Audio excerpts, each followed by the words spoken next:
NLL 발언록 공개와 국정원 국정조사 문제가 일파만파로 번지고 있습니다. 정치권은 아수라장이 됐지만 그 뒤에는 재미있는 이야기들이 있었습니다. NLL 문제. 이 NLL 문제가 정말 일파만파 커지고 있습니다. 박근혜 대통령이 이 문제는 국회에서 결정해야 된다. 뭐 이런 이야기가 나와서 그럼 국회에서 뭔가 논의가 되나 싶었는데 갑자기 국정원에서 2007년 남북 정상회담 대화록 공개했어요. 네. 남재준 원장 참 대단한 사람이라는 생각도 들고요. 왜 그랬을까요? 뭐 이번에 좀 우스갯소리로 들리는 얘기, 우리가 흔히 알고 있는 그 아무도 모르는 세 가지 있지 않습니까?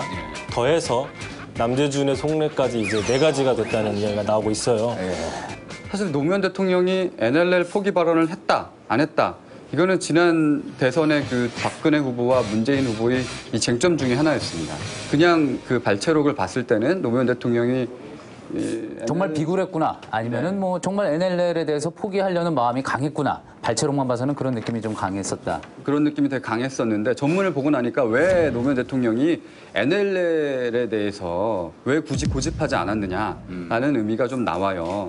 그러니까 노무현 대통령은 뭐 서해 평화협력지대, NLL을 소화하는 것보다 더 중요한 문제가 통일을 하기 위해서는 경제협력을 해야 되고 그러기 위해서 서해를 하나의 공간으로 만들자. 그런 그 자신의 이상 뭐 혹은 자신의 그 중요한 대북 정책에 대해서 김정일 위원장과 만나서 얘기를 했던 것 같아요. 문제는 뭐냐면 이것은 김정일과 만나서 얘기할 수 있다고 봅니다. 그래야 당사자니까 얘기를 해야죠. 문제는 이제 이것을 남측에, 우리나라에 와서 우리나라 국민들과 같이 공유하는 어떤 그런 과정들이 너무 생략이 돼 있고 또 이것은 말을 할 때 어다르고 아다르기 때문에 보수와 진보가 상당히 날카롭게 대립할 수 있는 문제지 않습니까? NLL을. 근데 그런 부분들은 좀 간과한 거 아닌가. 오히려 청와대 출입 기자가 당시 노무현 대통령을 이렇게 변호해주고 있고 민주당 출입 기자는 지금 잘못했다고 얘기하고. 재밌는 얘기 하나가 통일부직원한테 예전에 들었던 얘기인데 이명박 정부의 최대 공약이 4대강 사업이었잖아요. 쉽게 얘기하면 강바닥을 별로내면 이 분설했을 때 이거를 어디다 쌓아야 되는데 어디다 하냐? 그 서해 평화협력지대의 경우에 거기에 뭐 공단도 만들고 뭐 관광지도 만든다고 했어요. 그 앞에다가 거기다 갖다 때려 박겠다. 그랬다.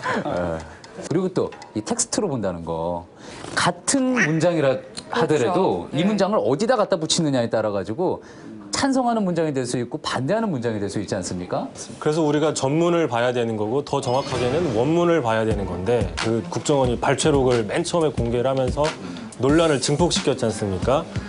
대표적인 게 바로 그건 것 같아요. 보고를 하게 해주셔서 감사합니다라고 말하는 게 딱 써 있지 않습니까? 노 대통령이. 비굴했다, 굴종 모드다라고 비판을 했지만 사실상 전문을 보면은 그 김계관 외무상이 육자회담 관련된 사항을 중간에서 보고를 하니까 그 보고를 우리가 받게 해주셔서 감사하다라고 얘기를 한 거잖아요. 그렇죠. 김정일 위원장이. 근데 지금 그 발췌록에서는 그 김계관 부분을 싹 드러냈잖아요. 그러니까 이게 말 그대로 이게 왜곡이 되는 거죠, 기본적으로. 기본적으로 왜곡이 되는 거죠. 비굴했다는 표현을 많이 하잖아요. 박철원 장관이 이제 정상회담을 성사시키기 위해서 방북하러 갈 때 이제 전두환 전 대통령이 한 얘기래요. 그러니까 전 대통령이 친서에다가 김정일 주석을 많이 칭찬해주는 구절을 삽입하는 것이 어떻겠느냐. 그래서 주석님께서는 광복 후 오늘날까지 40년에 걸쳐서 조국과 민족의 통일을 위해서 모든 충정을 바쳐 이 땅의 평화 정착을 위해 애쓰신 데 대해 이념과 체제를 떠나서 한민족의 동지적 차원에서 경의를 표해 마지 않는다. 이런 문구를 넣어라. 이렇게 전두환. 소름이 좀 그게 사실이에요? 네, 이거 완전 종북이네 그러면. 아니 그 당시 안기부 기준으로 따지면 그 남산의 뭐 대공분실 뭐 이런 그 찬양 고무죄죠. 찬양 고무죄도 종북이라는 거 아니에요? 그래서 박철원 장관이 이건 좀 심한 것 같다. 그래서 조금 뭐 적절히 가감을 하자 이렇게 했다고 해요. 후일담이.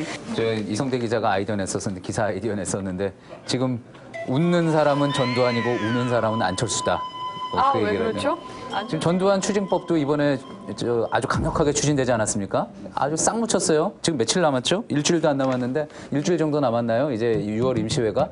6월 임시회 동안에 전두환 추징법 여야가 뭐 합의해서 하겠습니까? 그것도 사실상 물 건너간 거고. 남영유업법도 프랜차이즈법도 지금 제대로 안 되고 있죠. 그러니까 뭐 안철수 의원도 이번에 이거 6월 임시회 때 많이 이제 관심을 받을 수 있는 그런 기회가 있었는데 여야 간의 극렬한 이 긴장 관계 때문에 스포트라이트가 이게 자주 좀 멀어졌다. 뭐 안철수 의원 같은 경우에는 케첩이나 맞아야 언론에 나옵니다, 이제.